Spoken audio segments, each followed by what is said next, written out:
Em Gálatas, capítulo 2, versículo 19 a 21, diz o seguinte: porque eu, mediante a própria lei, morri para a lei, a fim de viver para Deus. Estou crucificado com Cristo, logo, já não sou eu quem vive, mas Cristo vive em mim. E esse viver que agora tenho na carne, vivo pela fé no Filho de Deus, que me amou e a si mesmo se entregou por mim. Não anulo a graça de Deus, pois se a justiça é mediante a lei, segue-se que Cristo morreu em vão. Nosso Deus, mais uma vez, te agradecemos e te agradecemos pelo privilégio de podermos nesse instante ouvirmos a Tua palavra. Por isso, ó Pai, ilumina a nossa mente, o nosso viver com Teu Espírito, para que essa palavra, ó Deus, possa reverberar em nossos corações e possa moldar toda a nossa vida, para que possamos viver em plena liberdade que o Teu Evangelho, Ele nos concede. É o que nós te pedimos, e pedimos isso em nome de Jesus. Amém. Meus amados irmãos, nós vivemos aprisionados em vários tipos de convenções, vários tipos de regras, várias modas e várias estruturas que direcionam o como nós devemos viver, o como nós devemos agir, o que nós devemos ver, o que nós devemos comer, como nós devemos vestir, o que nós devemos comprar, o que nós devemos vender. Tudo isso, na verdade, é ditado por algumas formas de nós entendermos o mundo. Por exemplo, quando nós olhamos para o padrão de beleza, ao longo da história da humanidade, o padrão de beleza é algo que foi flutuante. Desde um padrão onde pessoas que tinham um determinado estereótipo, um determinado físico eram mais valorizadas e que hoje não são mais. Padrões relacionados à nossa dieta, padrões relacionados até ao nosso tipo de comportamento, tudo isso é ditado por leis, por regras que inconscientemente nós obedecemos e também, infelizmente, nós somos feitos escravos e nós somos feitos cativos. E, consequentemente, a nossa vida cristã, também ela é influenciada por essa maneira mundana, secular, por essas regras que inconscientemente invadem não somente a nossa vida na sociedade, mas também a nossa vida em comunidade, na igreja, como cristãos, como homens e mulheres de Deus. E esse é o drama que aflige os nossos tempos, mas não é um drama novo. Sempre foi assim na história da igreja, sempre vai ser assim a nossa constante luta entre aquilo que nós achamos que é o correto e aquilo que Deus considera o certo. Entre o nosso esforço de queremos agradar a Deus com os nossos afazeres, com o nosso proceder, com as nossas obras, e a nossa confiança que a obra graciosa de Jesus é o que baseia toda a nossa vida e nele nós podemos descansar. Essa era a crise que estava acontecendo dentro do contexto da igreja na região da Galácia. Galácia é uma região, não é uma cidade. É uma região que está onde hoje está a Turquia, na região da Ásia Menor. E essa igreja, ela sofreu muito por alguns tipos de ideias e por alguns tipos de crises que ocasionaram Paulo a escrever essa que com certeza é uma das cartas mais fortes, contundentes e passionais do apóstolo que ele enviou a alguma igreja.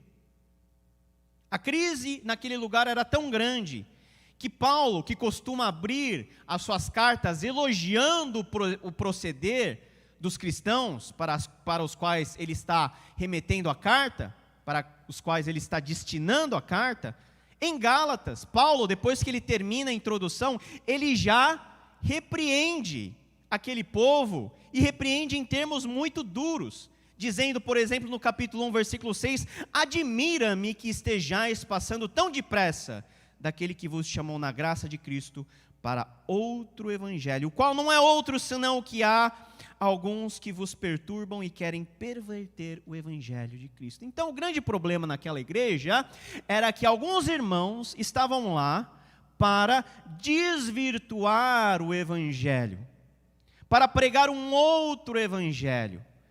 Aqueles que Paulo vai chamar de falsos irmãos, que estavam impondo regras, procedências, atitudes que eram estranhos e alheios ao evangelho. E que tipo de regras e que tipo de atitudes que esses irmãos falsos estavam pregando no meio da igreja?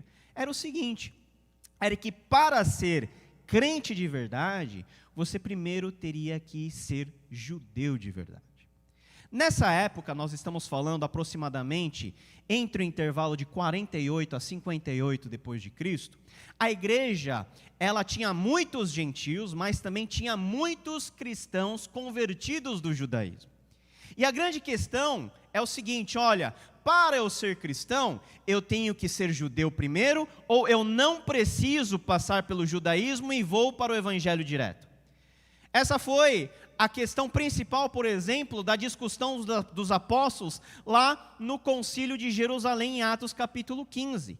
E essa história foi se prosseguindo, foi continuando através dos anos, e cai aqui no contexto da igreja da Galácia, aonde os judeus, que eram judeus de berço, nascidos como judeus, estavam exigindo os gentios para que os gentios se submetessem à lei de Moisés, para que aqueles gentios que fossem homens fossem circuncidados, para que todos eles cumprissem a lei como parte do seu novo viver com Cristo.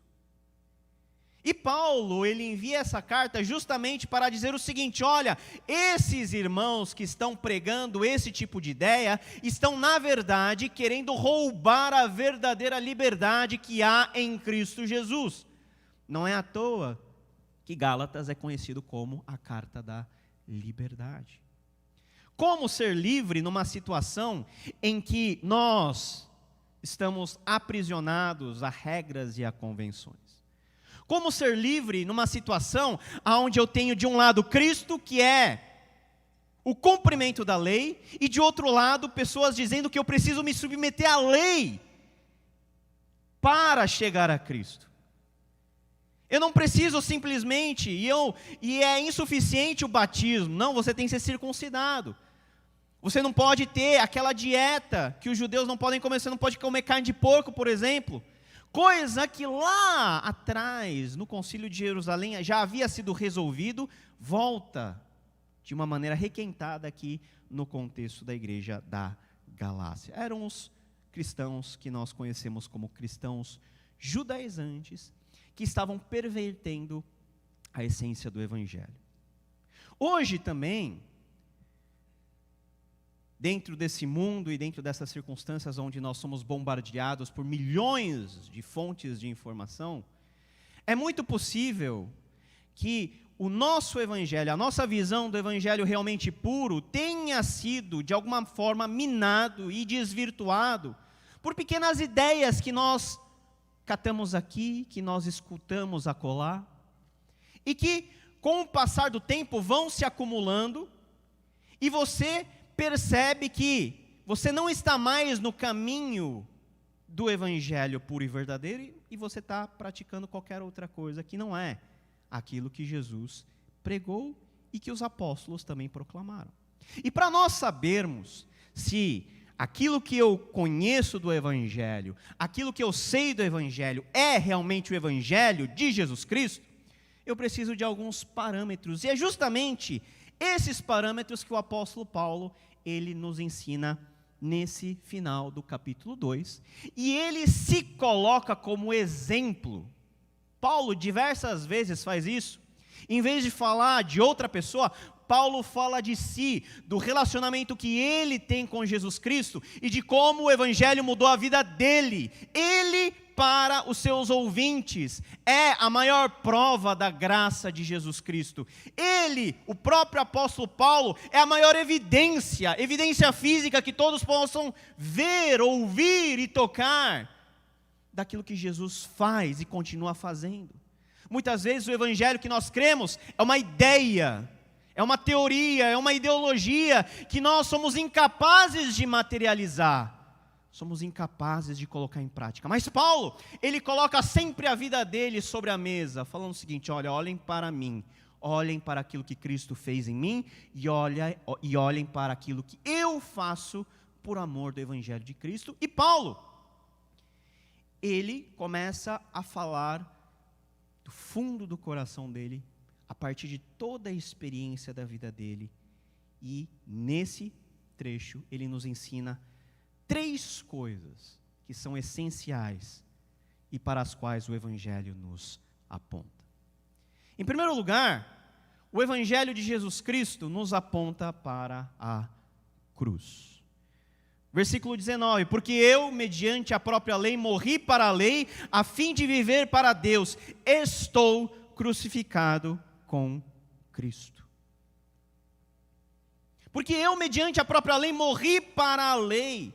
O apóstolo Paulo afirma que nada daquilo que ele tinha, nada daquilo que ele possuía, nada daquilo que dava razão para que Paulo se orgulhasse.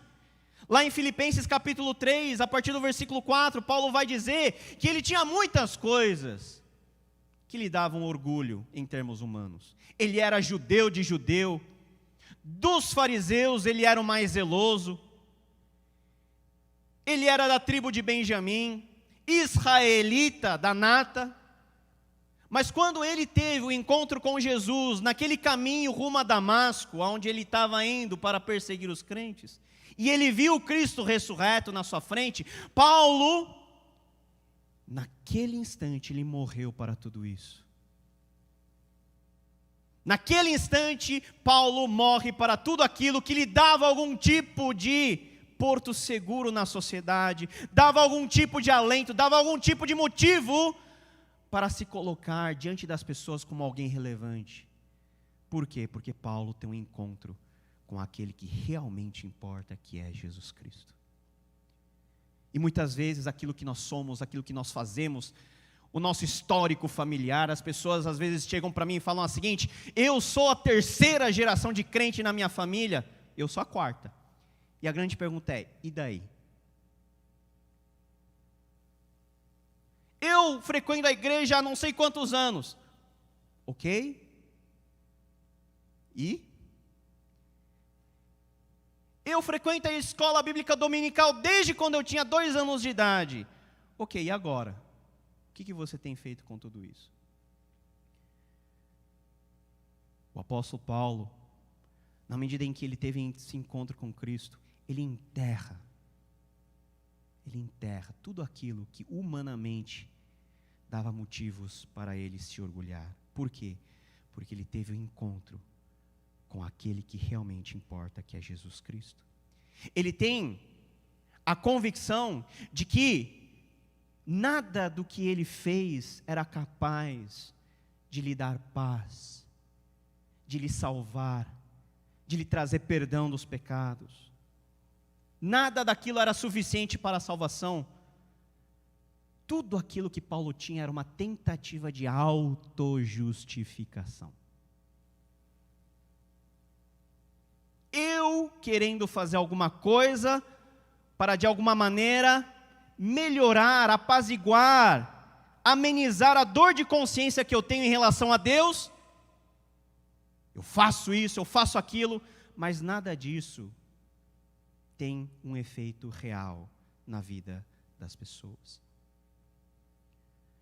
O Evangelho nos aponta para a cruz, porque é na cruz que nós somos crucificados junto com Cristo.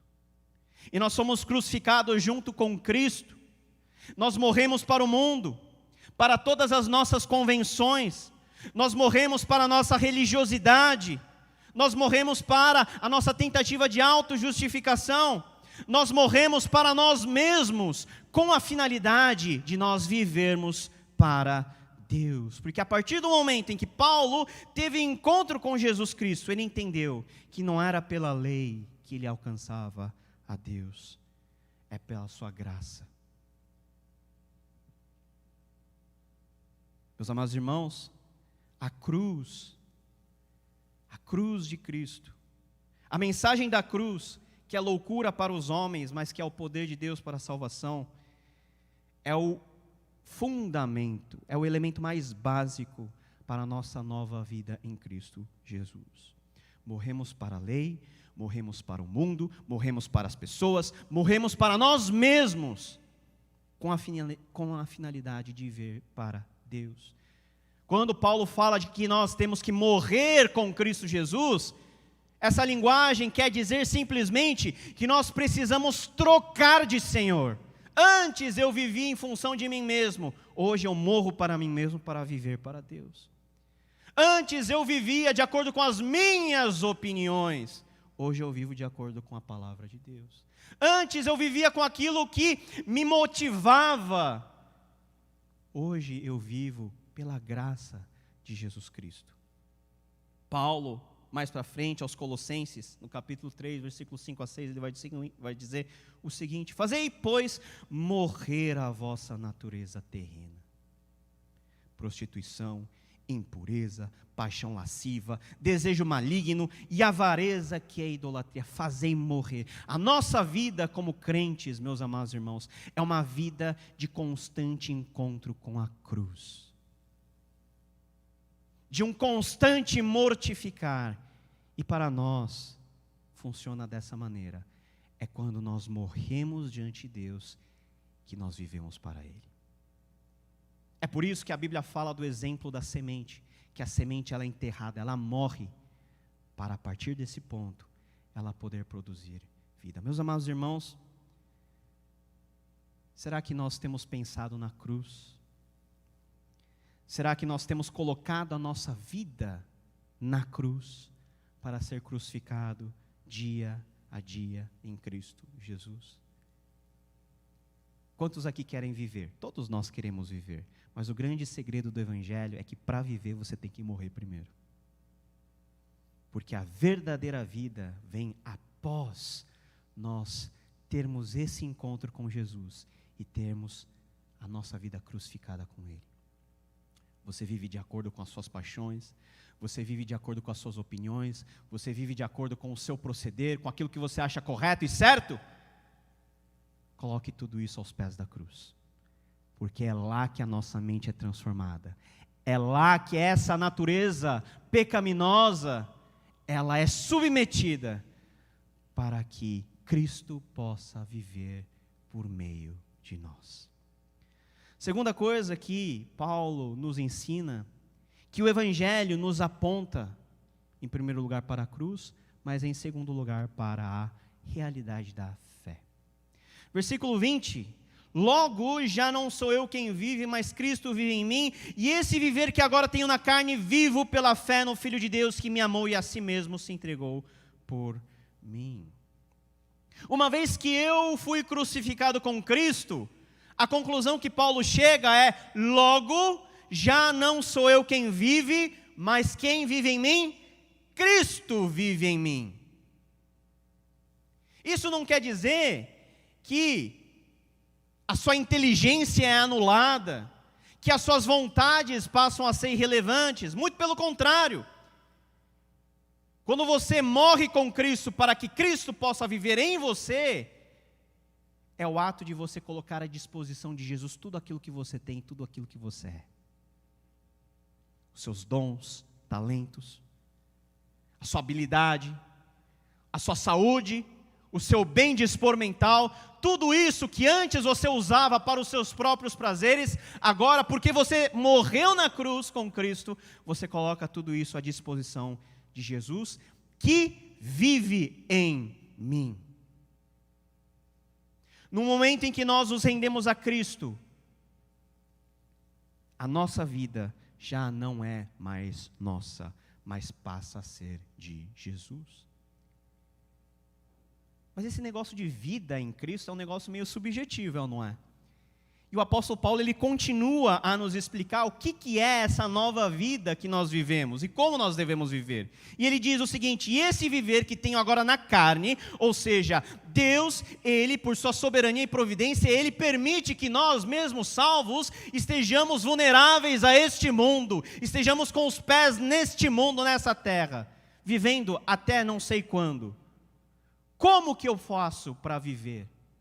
Desde o momento em que eu aceitei Jesus Cristo, que Jesus converteu o meu viver, até o momento que eu for chamado por Deus, ou quando Cristo voltar. Como que eu faço? Como que eu lido com esse intervalo, que para alguns são 20, 30, 40, 50, 60, 70, 80 anos, para outros pode ser dias ou meses. E agora, esse viver que agora tenho na carne, vivo pela fé. Fé em quem? No Filho de Deus, que me amou e a si mesmo se entregou por mim. De acordo com Paulo, quando nós nos encontramos com Jesus Cristo, quando a nossa natureza carnal é crucificada com Cristo, nós encontramos o motivo e a razão que explica o porquê nós existimos. Nós existimos para viver em fé, e fé em Deus, em fé no Senhor Jesus Cristo. E essa fé foi nos dada como dom de Deus, por um preço muito alto, pelo preço exatamente da vida de Jesus, que nos amou e foi sacrificado em nosso favor. Note que a fé, ela está atrelada com a vida. Muitas pessoas imaginam a fé nesses termos. A fé, eu preciso de fé para ser salvo. Legal. Paulo vai ensinar isso em Romanos capítulo 5, versículo: justificados, pois, mediante a fé, temos paz com Deus. Ok. Mas e depois? A fé não é apenas um passe de mágica que te conduz ao céu, ou que te dá um passe livre para a salvação. A fé começa naquele momento, mas ela tem que se desenvolver durante a sua vida. A fé que te capacita e que te permite ter um encontro com Deus sem reservas é a mesma fé que deve conduzir cada momento da nossa existência, para que de fé em fé e glória em glória nós possamos estar exatamente no lugar onde Deus quer que a gente esteja, fazendo exatamente aquilo que Deus quer que a gente faça. A fé em Cristo deve ser na nossa vida um constante aperfeiçoar, para que nós possamos ser conforme a imagem e semelhança de quem? De Jesus Cristo, que morreu por nós. A fé, meus irmãos, tem como foco Jesus Cristo. E a fé é a nossa resposta em relação ao sacrifício de Jesus Cristo. Deus, Ele enviou o seu Filho para morrer na cruz, e esse é o sentido do Natal. O Natal só faz sentido quando é colocado em perspectiva junto à cruz e à ressurreição. E quando nós contemplamos o sacrifício de Jesus, nós vemos o amor de Deus, porque é exatamente isso que Paulo fala, que Deus enviou o seu Filho por amor. Esse Filho de Deus que me amou e a si mesmo se entregou por mim, Ele se doou por amor. Para quê? Para que nós pudéssemos viver nele com fé. E fé aqui tem o sentido de confiança. Confiar em Jesus. Os judeus estavam confiando dentro da igreja na sua identidade como judeu. Eu sou filho de Abraão, eu tenho DNA judeu, eu sou circuncidado, então diante de Deus eu já estou bem. Esses cristãos, os falsos irmãos, estavam apostando todas as suas fichas na sua aparência, naquilo que os qualificava exteriormente, quando o verdadeiro viver em Cristo não é a posição que você assume, não é o cargo que você desempenha, não é o tipo de conhecimento que você demonstra ter entre as pessoas, mas é o tipo de vida que você vive diante de Deus, em Cristo, confiando nele, vivendo em função dele, vivendo para a glória de Jesus. O quanto nós temos vivido dessa forma. Nós não somos zumbis que simplesmente morreram com Cristo, estamos esperando, deitados em berço esplêndido, Jesus voltar. Se nós morremos, Agora nós precisamos viver a verdadeira vida, que é uma vida pautada onde? Na fé. Fé. Meus amados irmãos, quem passa pela cruz para viver com fé, em fé, confiando no Senhor Jesus em todos os momentos. E hoje é o dia para nós podermos diante do Senhor renovar a nossa confiança nele, não pautado naquilo que a gente acha correto, mas baseado na sua revelação, na encarnação, na pessoa de Jesus Cristo. Enquanto muitos fazem as tais resoluções para o ano de 2022, eu tenho uma resolução que sempre faz parte da minha lista, que é perder 5 quilos. Né? Nunca consegui perder. Né? Ganhar é fácil, perder, né? Realmente com muita oração e jejum. Mas isso é passageiro. Isso daí não conta muito no final. Mas a verdadeira resolução que nós precisamos fazer ao sair por esses portões é: Senhor, este ano que vem, a partir de agora, eu quero confiar mais no Senhor. Eu quero viver confiando mais no Senhor. Eu quero viver por meio da fé no Filho de Deus que me amou e assim entregou por mim. Eu quero ser uma resposta ao amor derramado na cruz, aonde eu morri e a partir de onde eu tenho uma nova vida. Que esse seja a nossa oração neste momento. E em terceiro lugar, meus irmãos, o apóstolo Paulo nos ensina que o Evangelho nos aponta para a graça. A justiça de Deus, ela não pode ser alcançada pelo esforço humano. O ser humano nunca é a solução. O ser humano faz parte do problema e é a origem de todo o problema. O esforço humano também não nos ajuda a cumprir a lei de Deus de forma satisfatória. E esse foi o erro capital dos cristãos judaizantes. Eles pensavam que se eles cumprissem todos os aspectos da lei, muitas vezes de forma exterior, estariam automaticamente salvos. O que Paulo diz é que isso é impossível. E não somente impossível, mas também utópico. É uma ilusão que nós criamos na nossa mente. Toda a nossa tentativa de ter a nossa situação resolvida diante de Deus, por meio do nosso esforço, nada mais é do que a tentativa de nos auto-justificarmos. E o versículo 21, para mim, é um dos versículos mais fortes e dramáticos daquilo que Paulo nos escreveu. Olha só o que Paulo diz: não anulo a graça de Deus. Se Paulo diz que ele não anula a graça de Deus, é porque existem maneiras para que a graça de Deus na minha vida possa ser anulada.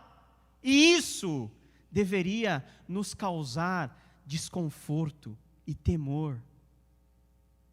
Não anulo a graça de Deus, pois se a justiça é mediante a lei, segue-se que Cristo morreu em vão. Mas como assim Cristo morreu em vão?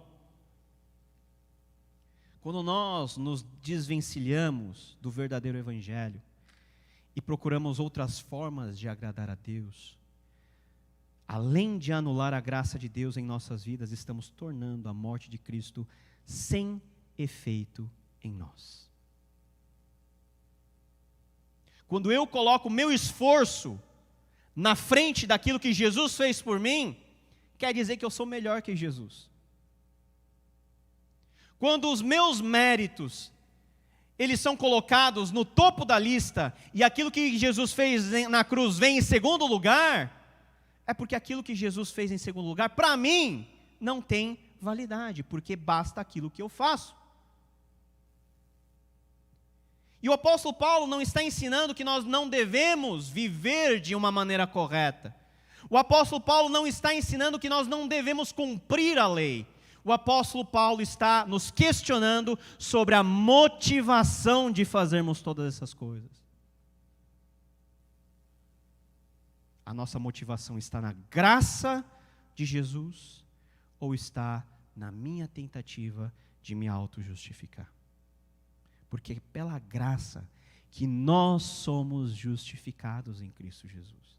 Pela graça é que Jesus morreu na cruz para que aquilo que Jesus fez possa ter aplicação na minha e na sua vida, no sentido de que nós não precisamos fazer mais nada para sermos salvos. Pelo contrário, dependermos, confiarmos e crermos que Jesus fez tudo em meu lugar, para que crendo nele eu seja salvo, para que a partir deste momento que eu sou salvo, aí sim eu possa viver uma verdadeira vida em liberdade, cumprindo a palavra de Deus, guardando a lei, não porque isso me auto-justifica, mas porque isso agrada a Deus.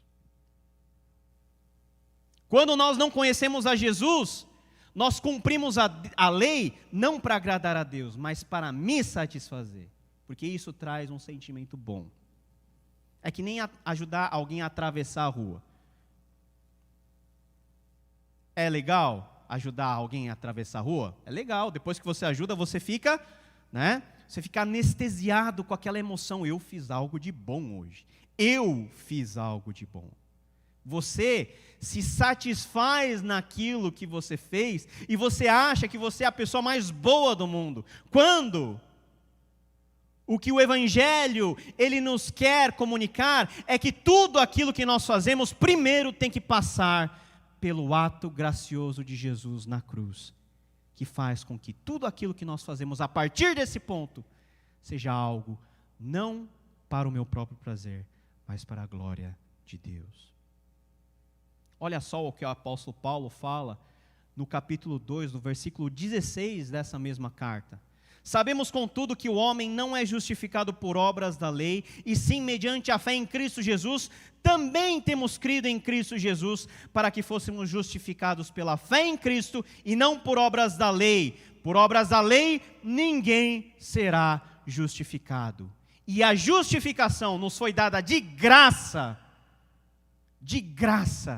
em graça, para que nós possamos viver essa realidade. Que quando nós temos um relacionamento íntimo com Cristo, toda a lei ela é cumprida.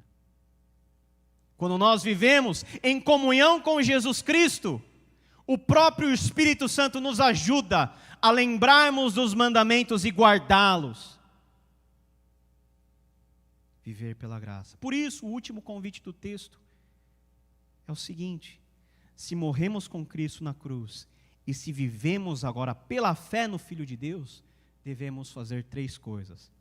Aceitar com humildade a graça que Jesus nos concedeu. Nós não merecemos mesmo.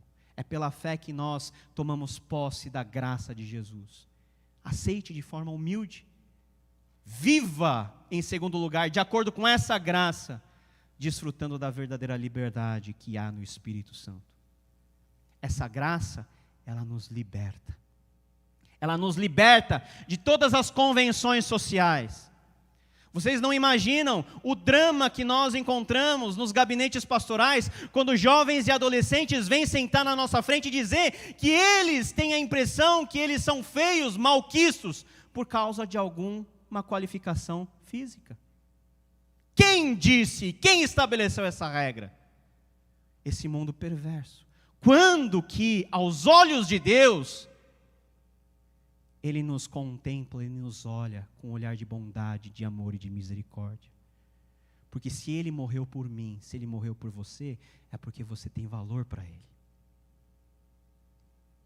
Viva de acordo com essa graça. E essa graça é que vai fazer você andar de cabeça erguida em meio a esse mundo que vem constantemente a pisar nos crentes, a falar que os crentes são extremistas. O único motivo de nós nos orgulharmos é na graça de Jesus Cristo. E em terceiro lugar, se nós aceitamos a graça, se nós vivemos a graça, o que nós devemos fazer é anunciar a graça de Cristo a todos. Não anulo a graça de Deus, pois se a justiça é mediante a lei, segue-se que Cristo morreu em vão. Meus amados irmãos, nos submetemos às regras de conduta e comportamento da nossa sociedade para termos e para sermos bem vistos e aceitos e viver um virtual estado de felicidade e de liberdade. E muitas vezes aprisionamos a nossa relação com Deus a estas regras e a minha própria forma de entender a Deus, o meu esforço de tentar agradá-lo. E o convite do Espírito Santo por meio deste texto é que tenhamos toda a nossa vida baseada nesses 3 pilares para os quais o Evangelho nos aponta. A cruz de Cristo, onde nós morremos para tudo e para todos. A fé que nos faz viver a verdadeira vida em Cristo Jesus. E por fim a graça que nos faz depender e viver única e exclusivamente por meio daquilo que Jesus fez por nós. Com a vinda de Jesus que celebramos ontem, temos o cumprimento de toda a lei. E por isso toda a nossa vida precisa estar baseada em Cristo, a nossa rocha, para que nele possamos gozar, viver e aproveitar dos efeitos da sua obra redentiva e viver no Espírito Santo a verdadeira liberdade que passa exatamente por esses 3 pontos que o texto nos expõe. Que Deus nos abençoe em nome de Jesus. Vamos orar? Senhor Deus, nós te agradecemos pelo Evangelho que nos foi comunicado por meio de Cristo Jesus, pelo Evangelho que Paulo nos explica e nos ajuda, ó Pai, a sempre olharmos, vivermos e experimentarmos esses 3 pontos cardeais da nossa fé, que é a cruz, para morrermos todo dia lá, que é a fé para vivermos a vida verdadeira e a graça para podermos desfrutar de tudo aquilo que Jesus por nós fez na cruz do Calvário. Ajuda-nos, é o que nós te pedimos em nome de Jesus. Amém.